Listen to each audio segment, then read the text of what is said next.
In today's video, I'm going to teach you how to download n8n workflow. If you're working in n8n and want a quick way to back up your work, share it with a teammate, or move it between environments, downloading a workflow is fast and straightforward. I'll walk you through exactly where to click, what to expect, and a few helpful notes so you feel confident doing this on your own. First, make sure you're in your n8n workspace and can see the left-hand navigation. On that left pane, click Personal to open your personal area. From there, go to the Workflows tab. This tab lists all the workflows you've created or have access to, so it's the hub for finding the one you want to download. Think of it as your library. Everything you need is organized here. Next, find and click the specific workflow you want to download.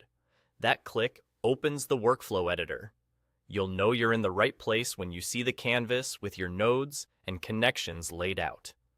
Take a quick second to confirm it's the correct workflow.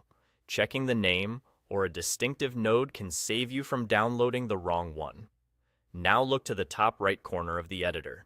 You'll see an icon with 3 dots, sometimes called the More Options or Overflow menu. Click that icon. A small menu will appear with several actions you can take on this workflow. From that menu, select Download. There's no extra confirmation needed here. Once you click Download, the process begins immediately. Your browser will instantly download the current workflow in JSON format. That means you'll get a JSON file that contains the structure of your workflow, nodes, connections, and settings. It won't include sensitive credentials themselves.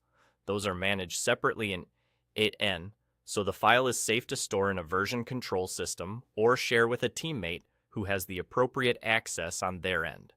By default, your browser typically saves this file to the Downloads folder, and the file name usually matches your workflow name.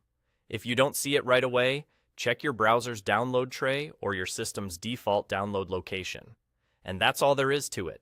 You navigated to Personal, opened the Workflows tab, selected the workflow to open the editor, clicked the 3-dot menu, and chose Download.